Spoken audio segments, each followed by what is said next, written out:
Welcome back to today's video. In today's video, we're taking a look at the recent 538 projection that 538 has released for the 2024 election. As you know this video, make sure to subscribe button down below and like the video. Make sure you comment down below whether you agree or disagree. I'm taking a look at this particular projection and kind of critiquing it, seeing exactly where I agree and disagree. It is a very interesting prediction that 538 has released, and I will be talking about this particular prediction. Make sure to subscribe button down below and like the video. Let's go into today's video.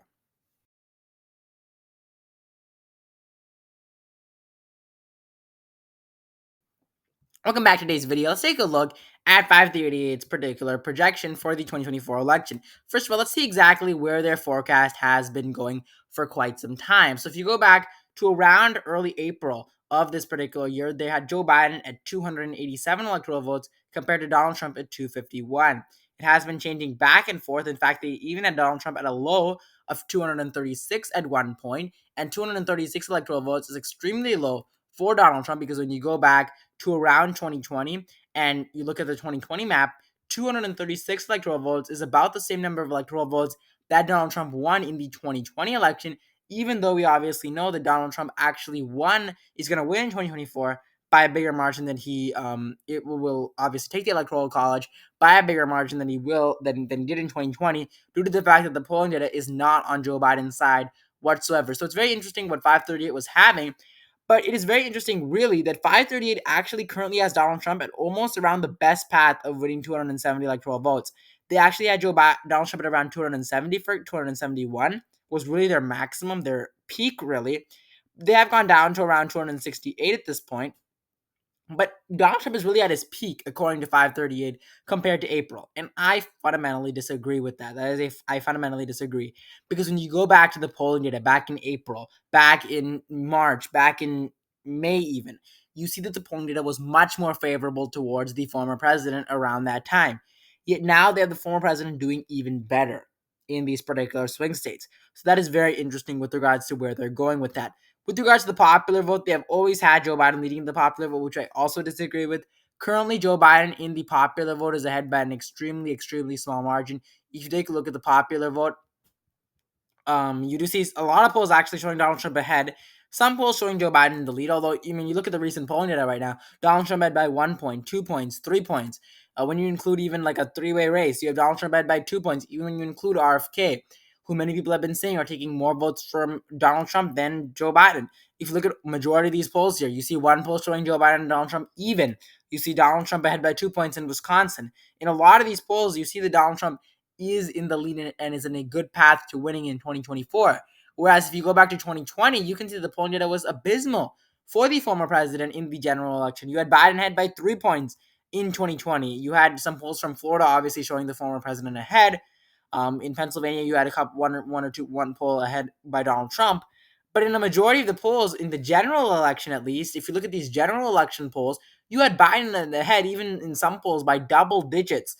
Even though Biden won the electoral college by around this range, even though in 2024, when you have Donald Trump ahead by these similar margins, in terms of accuracy, you see that they're only giving Donald Trump around 45% of the vote. In fact, less than his 2016 margin of the electoral college vote, of the popular vote. Now, that partly makes sense, obviously, due to the fact that they have RFK in the race. That being said, it makes absolutely no sense that Donald Trump did not overtake Joe Biden even once since April, according to this particular aggregate.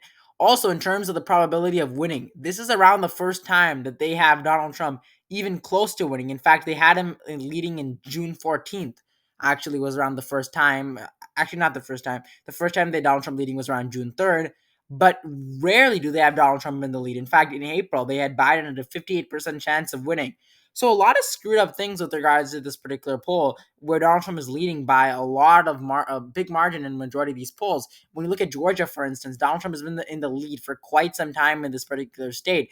If you look at other states, for example, Arizona, Donald Trump is ahead by around 3%. If you look at some other states as well, for example, if you look at the state of, let's take a look at Minnesota, for instance, Donald Trump is only behind by around 2.6% currently. Although when you look at their electoral map and their probabilities for each state, they currently have Joe Biden at a 71% chance of winning the state of Minnesota, even though Joe Biden's only ahead by around 2.6%, 2.7%.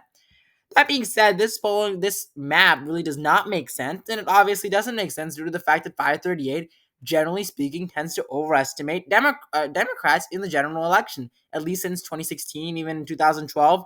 I believe that they were pretty accurate in 2012, but since 2016, they have underestimated Republicans, specifically Donald Trump in particular, when it comes to these general elections. It is extremely disheartening the way 538 is going about this. Now, this is the 538 map. According to their current projection and taking a look at their margins that they have in each of the particular states, they have Trump at a 56% chance of winning Nevada, 56% chance of winning Arizona, and 60% chance of winning Georgia. They have Biden at a 55% chance of winning Wisconsin, 58% chance, which is really shocking in the state of Michigan. If you take a look at their current polling data in the state of Michigan, it is very interesting because currently Biden's only leading by 0.6%, yet they currently have him at a 58% chance of winning in the state of Michigan, and they give Donald Trump a 60% chance of winning in the state of Georgia, even though Donald Trump is leading in the state of Georgia by a much bigger margin than Joe Biden is leading in the state of Michigan. If you take a look at some Georgia polling, currently Trump is in the lead by 4.7% in the state of Georgia, whereas Biden is in the lead by 0.6% in the state of Michigan. And they give Joe Biden approximately the same margin percent chance of victory that they give Donald Trump in Michigan and Georgia, which means that they most likely don't even believe in their own polls, or they know some other hidden information, which we don't know, which I doubt that they do, because of the fact that I don't know what hidden information they would know. But they're generally speaking wrong on most elections. If you go back to 2020, they were wrong by almost around 30 to 40 electoral votes. In 2016, they were wrong as well. 2016, you could kind of give them the benefit of the doubt. But in 2020, they were wrong by huge margins. They were wrong by a crazy margin when you go back to 2016. Now, they do base it off of several factors, obviously, in terms of what they are basing it off of. They're not obviously looking at only the electoral college, only the polling data. They are basing it off of a lot of factors, although generally speaking, the factors that they have based this on is extremely weak. If you go back to 2016, 2020, they predicted the entire election wrong. In fact, they aren't even listening to their own polling data in this election, which, by the way, their own polling data tends to underestimate Donald Trump in most polls in 2016 and 2020. Their own polls tend to underestimate Donald Trump, yet they're trying to overestimate Joe Biden in this particular election. And that does not make sense whatsoever. If they base the entire election off of their polling data, they would come out with a similar electoral college map. In fact, actually, I don't think they would come out with a similar electoral college map because I believe Donald Trump is currently leading in the state of Pennsylvania.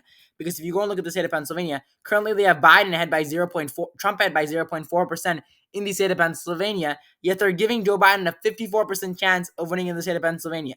To put this in context, they're giving Biden around the same chance of winning Pennsylvania that they're giving Donald Trump the same chance of winning Arizona, even though based on their polling data, Donald Trump is ahead by 0.4% in the state of Pennsylvania. And when you look at the state of Arizona, it's even worse for Joe Biden, where Joe Biden is behind by 2.8%. Yet they're giving Joe Biden the lead in the state of Pennsylvania. So they're not even trusting their own polling data, which generally speaking underestimates former President Donald Trump in the 2016 and 2020 election. Yet in this election, they are actually overestimating for current President Joe Biden. So that is extremely disheartening in the way that they're going about this. I know that they have changed their polling, the way they're taking the polls and things like that. Although I really doubt that they've changed it that much. Even if they have, they're not even trusting their own polls, which generally speaking tend to overestimate Joe Biden and the Democrats, generally speaking. All right, so that is extremely pertinent for you to be aware of. Also, they have some possible scenarios which do not make sense whatsoever. Basically, what these are scenarios, some different scenarios that people are looking at in the 2024 election. Now, a lot of these scenarios are very unlikely to happen, which they do obviously say that it's very unlikely to happen by some of the percent chances, although the percent chances do not make sense whatsoever. If we're taking a look at this, they're giving the percent chance that Biden wins the national popular vote. They're giving Biden a 62% chance of winning the popular vote, and they're giving Trump a 38% chance of winning the popular vote. Taking a look at some recent polling data, Trump's currently ahead in the national popular vote by 1%, 2%, and 3%. Okay? And even when you include RFK, Donald Trump is ahead by 2%. When you don't include RFK, Donald Trump is ahead by 3% and 1%. Okay? So their current polling data has Donald Trump in the lead in the popular vote, at least currently. Obviously, this is within the margin of error, but even though Donald Trump is leading, they're giving Joe Biden a 62% chance of winning the popular vote. That makes absolutely no sense. And guys, these are not just random polls that I'm just getting out of nowhere. These are polls on their own website. These are polls that they have put together.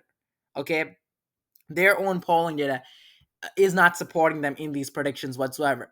And by the way, guys, the general election polls in 2020 were pretty accurate. Okay, if you go back to 2020, Biden won the popular vote by, I believe, around 4.5%. I'm not entirely sure, but I believe 4.5%. I believe Donald Trump won 46.8% of the popular vote, and Joe Biden won 51.3% of the popular vote. So I believe Joe Biden beat Donald Trump by around 4.3, 4.5%. Okay, if you go back to the 2020 election and take a look at some of the general election polling data, you see some of the polls here. General election, Joe Biden in the lead by 3%. Okay, skip the polls right over here because these are some Florida polls. But let's go to some general election polling data. If you go and take a look at this general election polling data, the polling data in some instances overestimated Joe Biden, in some instances underestimated the actual result. But if you go back to 2020, again, this is their own polling aggregate. Okay, they obviously have taken polls from various sources, but they're the ones who are filtering this through. Obviously, they're the ones who are filtering this through. They had Biden ahead by 10%, 9%, 6%, 7%, 8%, 7%, overestimating Joe Biden. All the polls right over here overestimated Joe Biden. Right over here, this poll even here overestimated Joe Biden. They have one poll here underestimated Joe Biden, and another poll very much underestimated Joe Biden. One poll right over here overestimated, another poll underestimated, another poll overestimated, and overestimated. So even in their own aggregate in 2020, they overestimated Joe Biden. Okay, they overestimated Joe Biden by around 2 to 3% probably. Yet in 2024, when their own polling aggregate is showing Donald Trump leading in the popular vote. Now, actually, if you look at their full aggregate, they currently have Biden in the lead by 0.3%. Okay, 0.3%. If you take a look at their full aggregate, I believe it's 0.3%. Biden's in the lead. But if you take a look at some of these recent polls, okay, it is pretty clear that Donald Trump is in the lead in these particular polls. Some polls obviously recently have shown Joe Biden in the lead. Although, to give, just because Joe Biden is leading by 0.3% in their total aggregate, when you aggregate everything out and put everything into the aggregate, 0.3% is nowhere near a 62% chance of winning the popular vote. Okay? 62% chance of winning the popular vote. Even though their own polling data underestimated Donald Trump in 2016, 2020. So that is extremely just horrible that 538 is doing that. Okay? Biden wins a majority of the popular vote. This is extremely unlikely.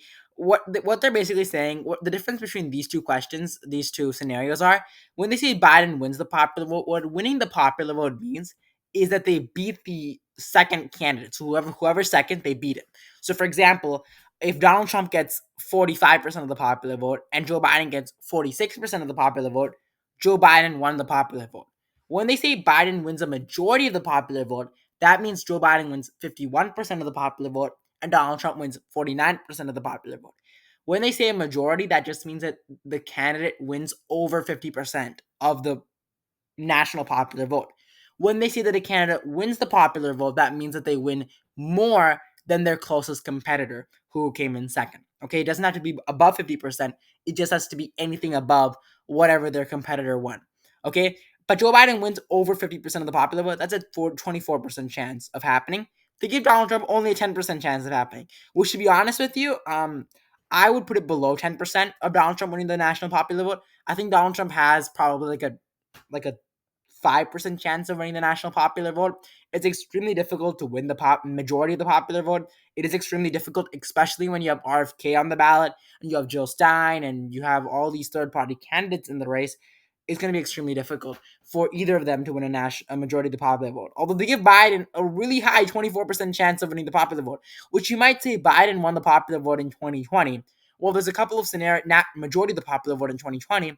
Well, there's a couple of scenarios they had to consider. In 2020, Joe Biden was much more favorable than he is now. When Joe Biden came into office, he had approximately like a 51, 52% approval rating.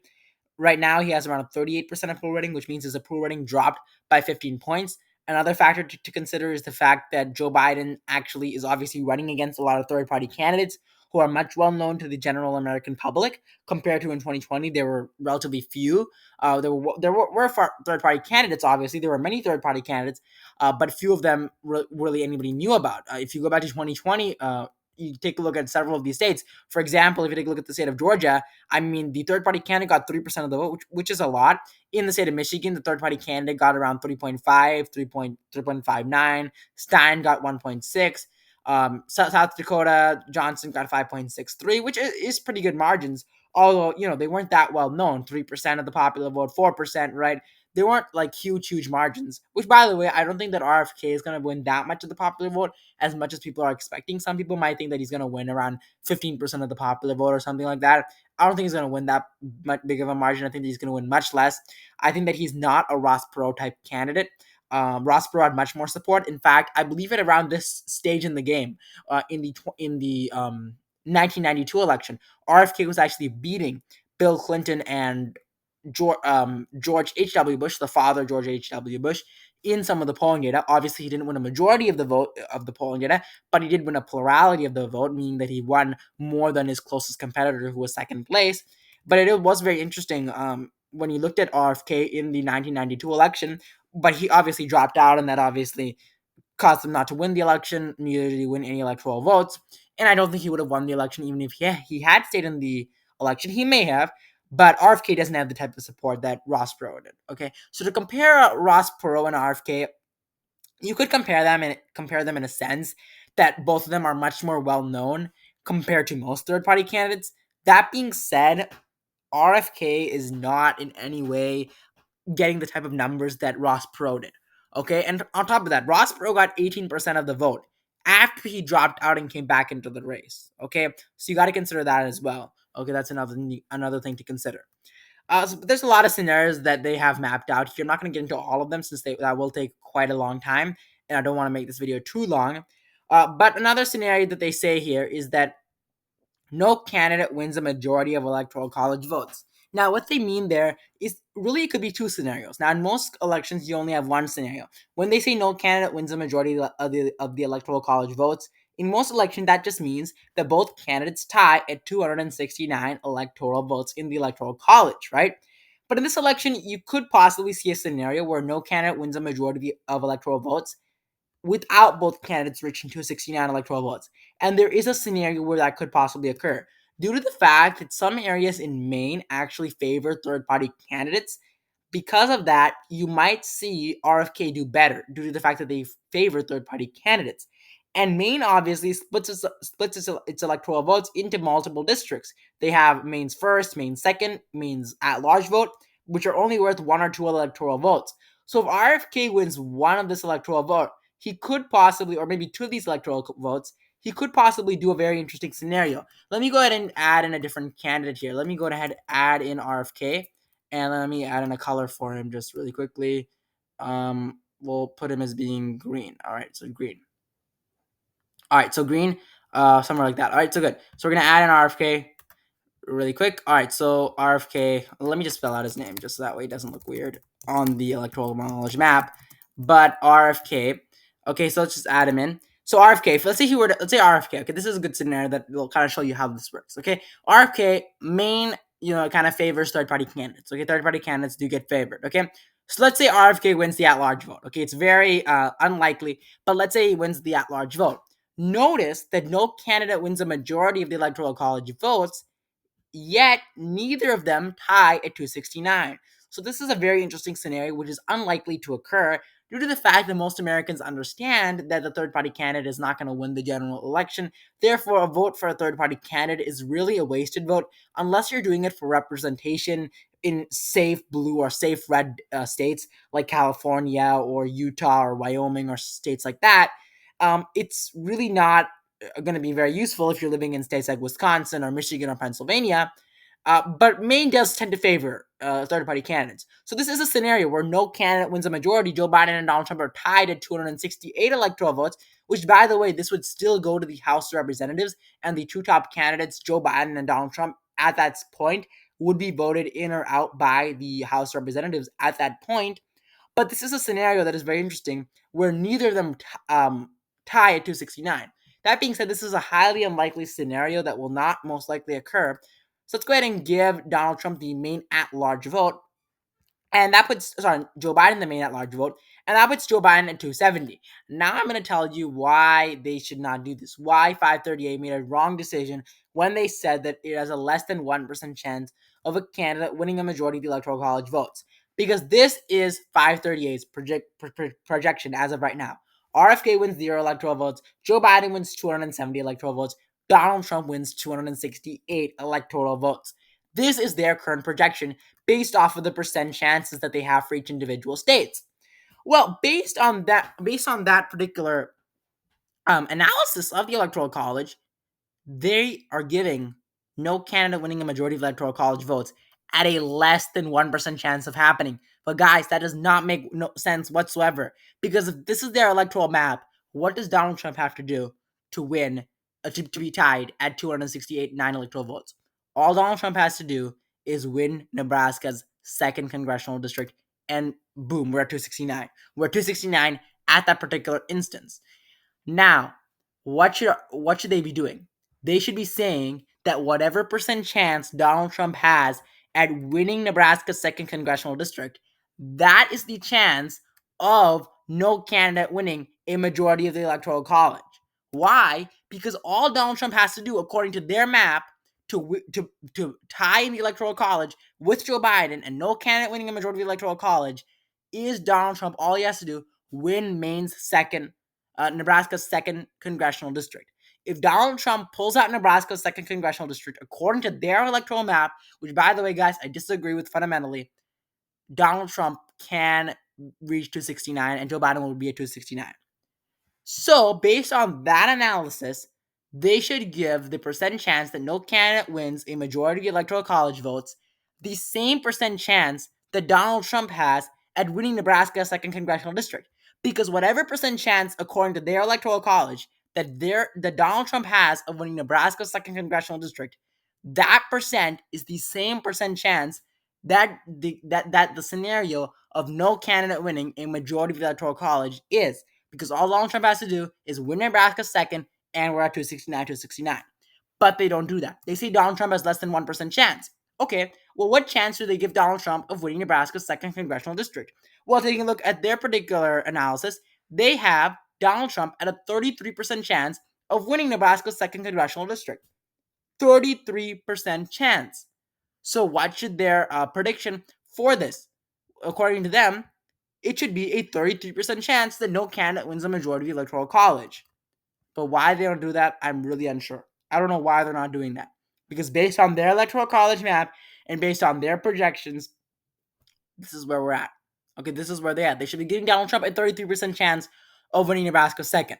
Now, there is a possibility for why they're doing this, obviously, is due to the fact that they think their margins are all screwed up. Okay, they think their margins are not going to end up working. Obviously, them giving Joe Biden a 55% chance of winning Wisconsin is an absolute, but they should definitely be giving, a less than 1% chance of winning Nebraska second. Even if I filled out the electoral map like this, I would not give Donald Trump a 33% chance of winning 269 electoral votes. But it is a scenario they should have it definitely at a higher percent chance, is what I'm trying to say. Not 33%. I understand why they're not saying 33% chance, due to the fact that they obviously have to factor in, 55% chance of Wisconsin, 58% chance of Michigan. They have to factor that all in and then, do some math there. But I would definitely put it above less than 1% chance. Definitely above less than 1% chance based on their own electoral map. Okay, so that is very interesting there. Another possible scenario that we have here is that every state votes the same for the same candidate as it did in 2020. They have that as a 1% chance of happening. Which, I mean, I don't want to agree or disagree, but it's much higher than that. Okay, I don't know. Because, like, in order for it to go exactly as it did in 2020, Joe Biden would have to win. Let me go back here a little bit to 2020. Joe Biden would have to win in Georgia. He would have to win in Arizona and Nevada. He had to win in the entire Rust Belt. That's extremely difficult for Joe Biden to do at this point in the game. That being said, you could possibly see Joe Biden flipping Georgia, which is extremely unlikely, by the way, guys. Joe Biden flipping Georgia is extremely unlikely. Yet, based on their own projections, it should be much more likely than it is, okay? Because they're giving Donald Trump 56% chance of winning Nevada, only 56% chance of winning Arizona, and 60% chance of winning Georgia. In Pennsylvania, Michigan, and Wisconsin, they're giving Joe Biden around 55% chance of winning. So all that has to happen is this number right over here has to go like below 15%, 50%. This number right over here has to go below 50%. This number below here has to go below 50%. Then at that point, what they have at that point is Joe Biden winning the exact same electoral college map that he did in 2020, right? Which they're only giving Donald Trump a very small chance of winning that particular map, right? So they should give it definitely above 1%. Okay, they should definitely be getting it above 1% chance of happening. Although again, I mean, I know that they are obviously putting a lot of thought into this. Obviously, they are obviously a big company, which I mean, they know what they're doing. Which I don't always trust that they know what they're doing because their predictions are for the most part not correct in most elections. But they should definitely be putting it above 1%. Okay, obviously they're putting in the math. 55% chance is obviously not solid. Okay, it's not solid. I understand that, but they should be definitely putting it above 1%. Okay, election is decided by a recount. Um, no, that's not going to happen. They're putting it as 5% chance of happening. I mean, maybe, yeah, maybe. I don't necessarily think so. 5% chance, yeah, I guess so. But I mean, I don't think it would be decided by just a recount. I'm sorry, a recount. Actually, yeah, I mean, I could see that happening. Less than 0.5%. That is a possibility. Yeah, I could see that as being a possibility. So yeah, I'll give them credit for that. Biden wins at least one state he didn't win in 2020. No, there's no chance of that happening at all. There's a chance actually he could technically win North Carolina, but a 49% chance of Joe Biden winning one state he didn't win in 2020. Well, basically what they're saying is that Joe Biden's going to win in North Carolina. North Carolina. Now I know Trump led there by only 1.3%. Although current polling data is abysmal for Joe Biden in the state of North Carolina. How are they giving down Joe Biden a 49% chance of winning North Carolina? That does not make any sense whatsoever. North Carolina, taking a look at the polling data right now, Donald Trump's led by 5.5% in North Carolina. That's nowhere near a 49% chance Joe Biden has of taking this particular state. Okay? That makes absolutely no sense whatsoever. All right, so this is my kind of analysis of the race. Obviously, this is not my projection. This is just 538's projection of the electoral college. I added an RFK there just for that specific analysis there of that particular state. But this is what 538 currently has. Write in the comment section whether you agree or disagree. It's very close, obviously. I don't agree with it on a lot of factors. I think Donald Trump can win in the state of Pennsylvania. I think he can win in the state of Michigan. I think he can win in the state of Wisconsin. I think that he has a much bigger than 44% chance of winning in some of the states in the Rust Belt. Although they currently have Biden winning the election, okay, by 2 electoral votes, okay, which is by 0 electoral votes in real kind of in a way since he's at 270. But obviously, write down in the comment section whether you agree or disagree with this particular analysis. Whether or not you agree or disagree. I would like to say though that obviously 538, when they say that Joe Biden has a 1% chance of every state voting the same as it did in 2020, or sorry, not that particular thing, but no candidate wins the majority of the electoral college.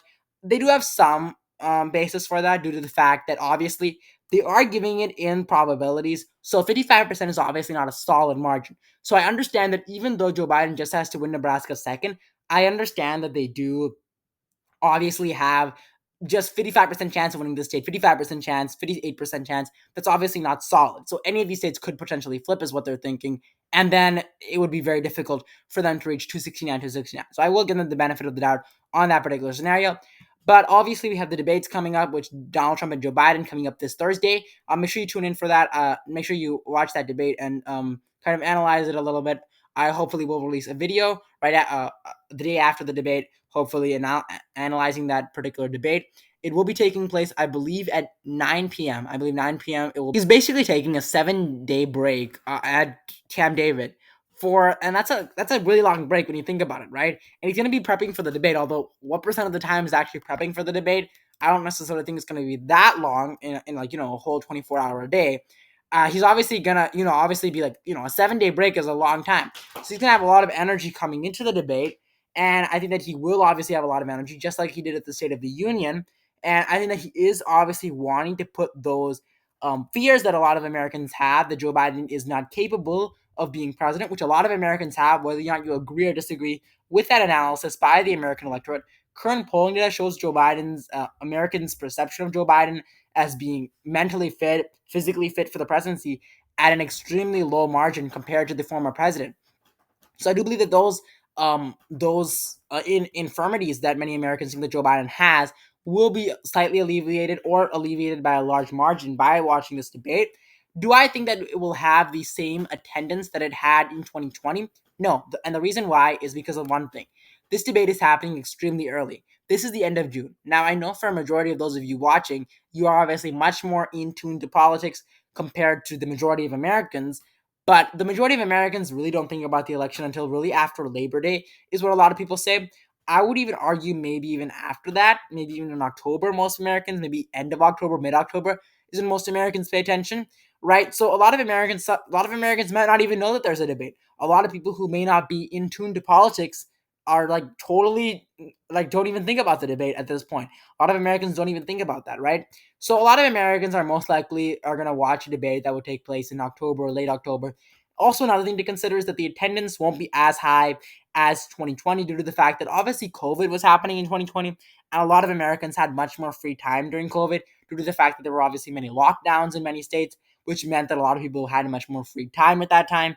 And obviously, they were getting government handouts of money, so they could obviously spend more time on leisure and stuff like that. So they obviously had more time to spend on the debate and stuff like that. This debate will be happening on a Thursday. Okay, on a Thursday, which most debates do happen on weekdays. Although I do think the debates should happen Friday night, and the reason why is because of the fact that most Americans like you gotta recognize just that like Thursday is a work day, right? And the next day, Friday is going to be a work day, and when they're having the debate from like 9 to 11, I believe, right? That is extremely late. And the majority of Americans just want to go to bed at that point, right? Because the next day is going to be a work day. So it would be better if they had it on Friday. Obviously, some people work on Saturday, but the majority of Americans, would be much more Americans would watch it if it probably happened on Friday. So I really don't understand why they do this. I think most debates should happen on Friday just due to the fact that more people will end up watching the debates.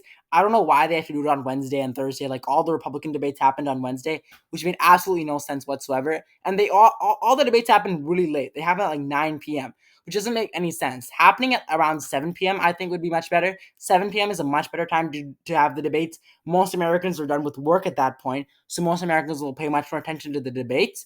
So I think that should occur. Really, the best time to have a debate, I would say, is in October. It would be in October, and it would also have to be at 7 p.m. on Friday. 7 p.m. on Friday. And the reason why is because the reasons that I just listed. Obviously, you have Americans living in different time zones, but around 7 p.m., it would be around two hours either in front of or either ahead or behind. It's going to be either 2 to 3 hours ahead or behind, obviously. But that's my basic analysis of when debate times should actually happen. I don't think that it makes much sense to have it at times when a majority of Americans are not going to focus on the debate, but it will be having obviously a big impact. Obviously, a lot of Americans will hopefully be listening to it due to the fact that it is a presidential debate and it does have obviously a lot of attendance. Obviously, Trump and Biden, obviously, this is an extremely interesting debate, not only on substance, but obviously on who is going to be more vulgar in the debate. That's going to be a big issue that a lot of Americans are going to have. The mics are going to be muted on this debate, so Donald Trump technically can talk, but you could technically shout loud enough so your voice can bounce off the other guy's microphone. That did actually happen in the Republican debates that happened in 2023, where even though they muted some of the candidates' mics, I believe the other candidates when they talked, it would actually bounce off the other candidates' microphones who are currently talking. So even though the mics were unmuted, it bounced off the other candidates. Now you have to note that one thing about the Republican debates that happened in 2023 is that the candidates were very close to one another, which is why their voice bounced off some of the other candidates' microphones. But in this debate, they will obviously be very far apart from one another, which means that their voice won't necessarily bounce off each other since they're very far away from each other. Joe Biden will be on the right side of the screen. And there's a reason why. There's a reason why Joe Biden's going to be on the right side of your screen when he's doing the debates, is because the majority of Americans, their eyes are generally speaking located towards the right side of the screen. So the majority of Americans are obviously going to be paying attention more to Joe Biden than Donald Trump due to the fact the majority of Americans look at the right side of the screen. So that's another thing to note with regards to that.